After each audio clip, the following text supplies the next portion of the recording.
Hello everyone, myself Lalita Mani, working as an assistant professor in the Department of ECE at Kalinar Karnanidhi Institute of Technology, Coimbatore. Today we are going to discuss about embedded system basics and its applications. So first of all, let me see what is a system.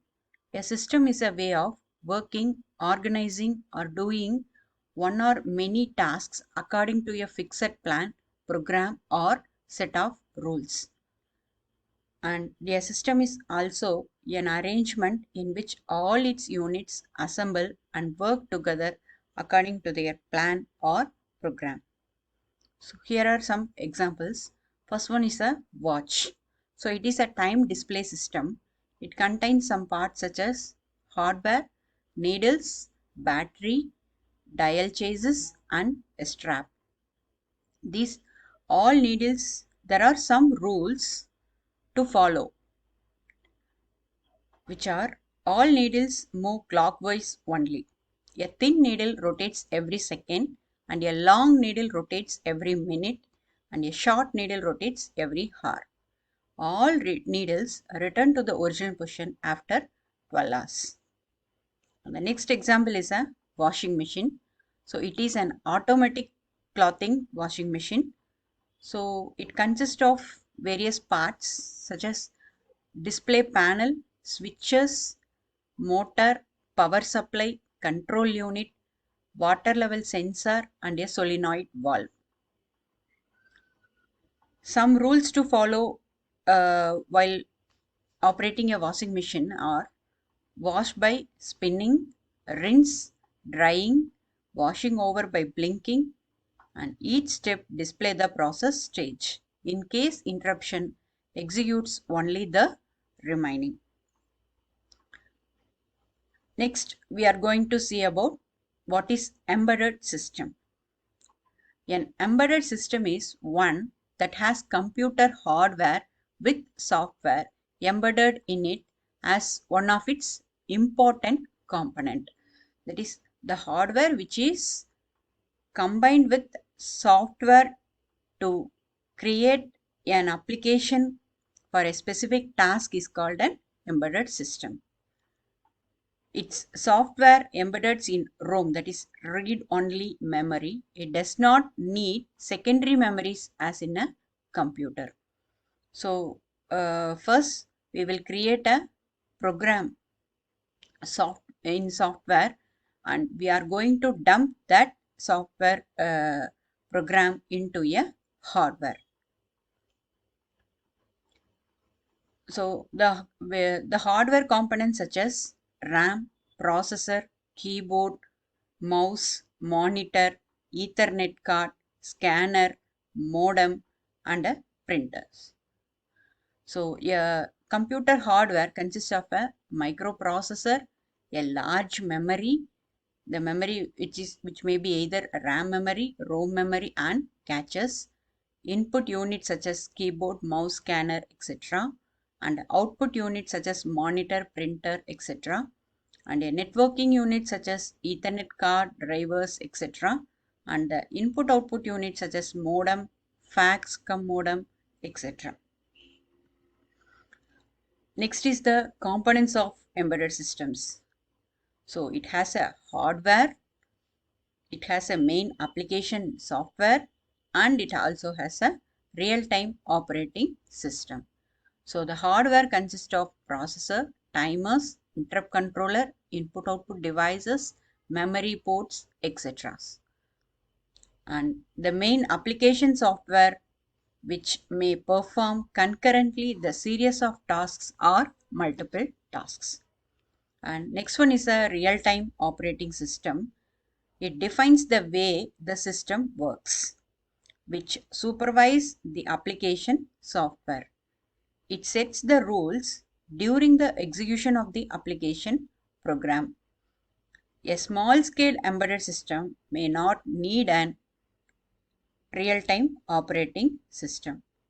Simply, it needs a C programming or embedded C like that. But for large-scale embedded systems, RTOS is a much needed one.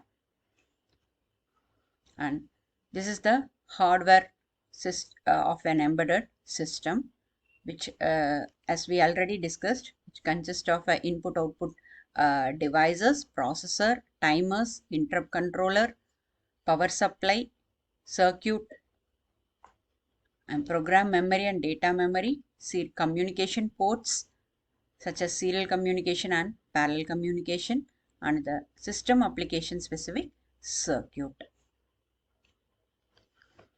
So some of the constraints of embedded system are: an embedded system is software designed to keep in view of three constraints.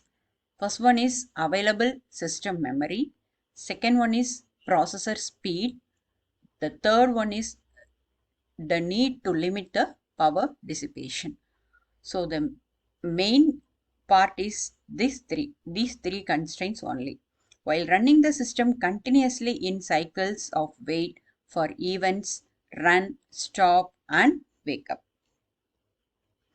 And next one is the classification of embedded systems.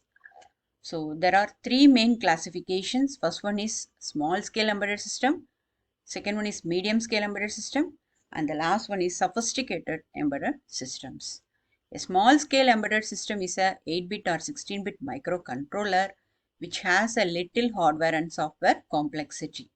It may be a battery operated. Usually C is used for developing these systems. So the need to limit the power dissipation when the system is running continuously. Here we are using the program tools such as editor, assembler, and cross assemblers. The next one is medium scale embedded system.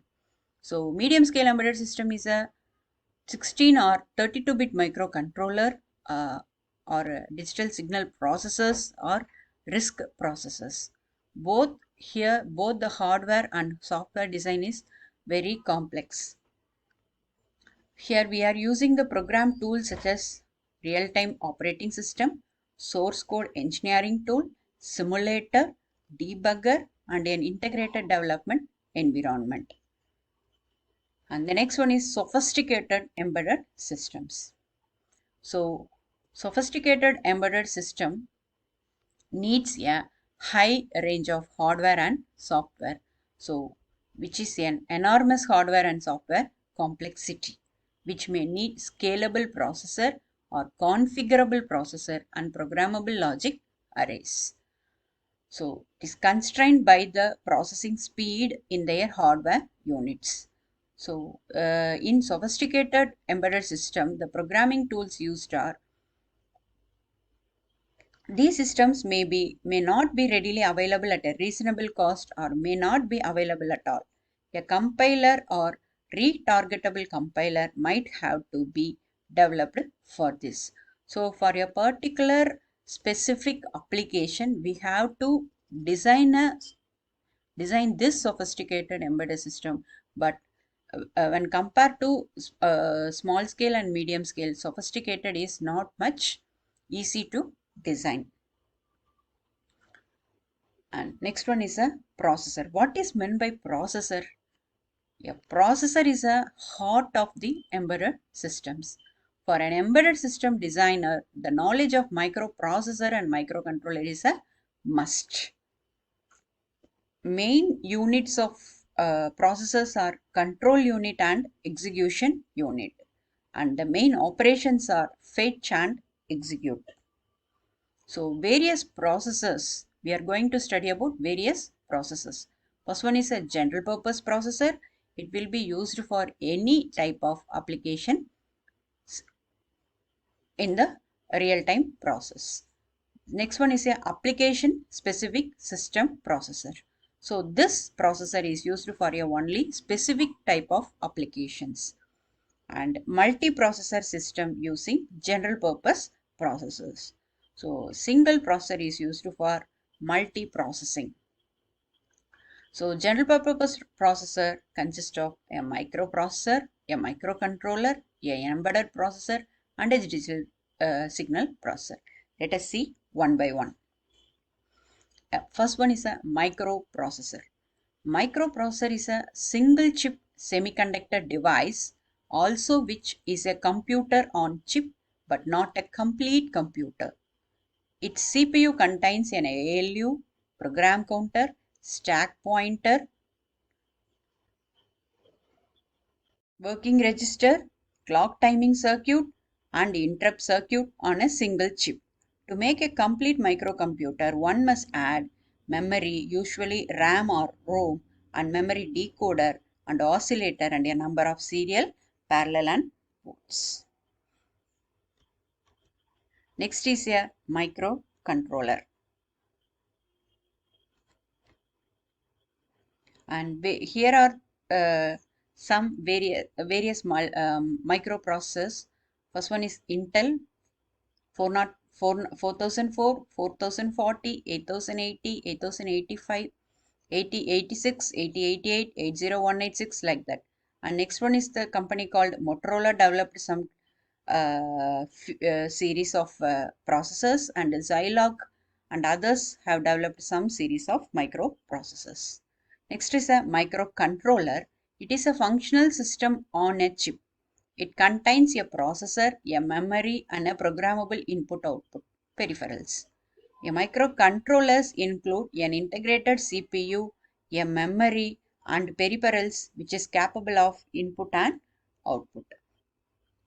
So some of the microcontroller series are Intel company develops 8031, 8032, 51, 52, 8751 and 8752. And the PIC microcontrollers are 8-bit, 16-bit and etc. And the Motorola develops MC68HC11. And the basic difference between a microprocessor and microcontroller is the function blocks of ALU, registers, timing, and control units. Here it includes the function blocks of microprocessor and in addition has timer, parallel input, RAM, EEPROM, ADC, and DAC. Generally, microprocessor doesn't have any memory inbuilt memory, but microcontroller which is having an inbuilt memory. Bit handling instructions is less when compared to microcontroller. Here it is more. Rapid movements of code and data between external memory and microprocessors. So rapid movements of code and data within the microcontrollers. It is used for designing the general purpose digital computer system. They are used for designing the application specific dedicated systems.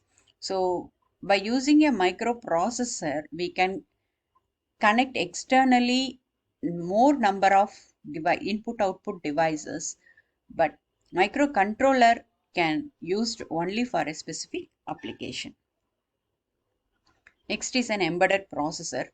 Special microprocessors and microcontrollers are often called embedded processors. An embedded processor is used when fast processing and fast context switching and atomic ALU operations are needed. Some of the examples are ARM7, Intel 960 and AMD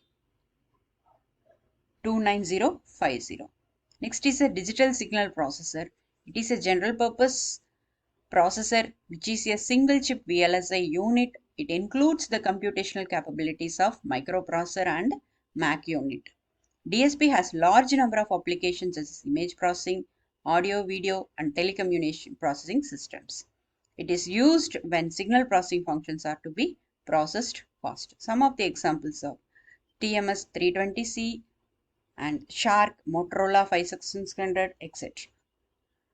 And ASSP is a application specific system processor which is dedicated for doing a specific task which is provides a faster solution. Example IM 7100 and W300A. Next is a multiprocessor system using general purpose processors. Multiple processors are used when a single processor does not meet the needs of different tasks. The operations of all the processors are synchronized to obtain an optimum performance. Thank you all.